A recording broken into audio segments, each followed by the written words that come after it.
Hello friends, रितूस किचनमध्ये तुमचं पुन्हा एकदा स्वागत। आज आपण स्वीट कॉर्न चाट कसं बनवायचं ते बघणार आहोत। चला तर आपण रेसिपीला सुरुवात करूया। सगळ्यात आधी इथे अर्धा कप स्वीट कॉर्न पाण्यामध्ये थोडंसं मीठ टाकून बॉईल करून घ्यायचे आहेत। अगदी 4 ते 5 मिनिटात हे स्वीट कॉर्न बॉईल होतात। स्वीट कॉर्न बॉईल झाले की अशी वरती तरंगून येतात। चला तर आपण गॅस बंद करून हे स्वीट कॉर्न गाळून घेणार आहोत। त्यानंतर आता आपण एका बाउलमध्ये बॉइल्ड स्वीट कॉर्न घेणार आहोत।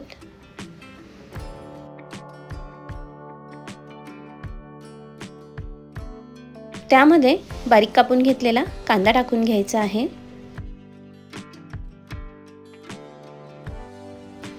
त्यानंतर यामध्ये आपण बारीक कापून घेतलेला टोमॅटोही टाकून घेणार आहोत।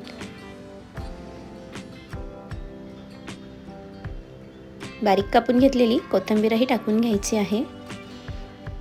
त्यानंतर यामध्ये अगदी 1/4 स्पून काळी मिरी पूड,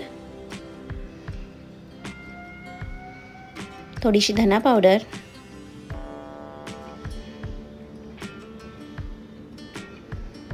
जीरा पावडर,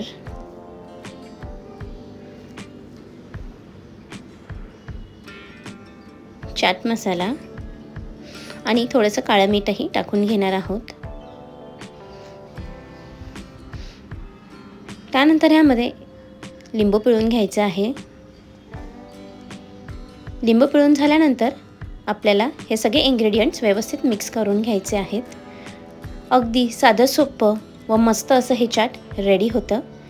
ही रेसिपी तुम्ही नक्की ट्राय करा आणि तुम्हाला कशी वाटली हे कमेंट बॉक्समध्ये कळवायला विसरू नका। तुम्हाला जर माझ्या रेसिपीजचे व्हिडिओ आवडत असतील तर प्लीज जास्तीत जास्त लाईक करा, शेअर करा, कमेंट करा आणि चॅनल सबस्क्राईब करायला विसरू नका।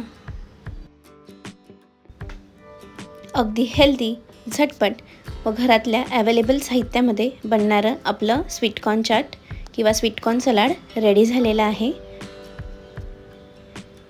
रेसिपी बघितल्याबद्दल धन्यवाद। पुन्हा भेटूया अशाच एका नवीन रेसिपीसोबत। तोपर्यंत बाय बाय।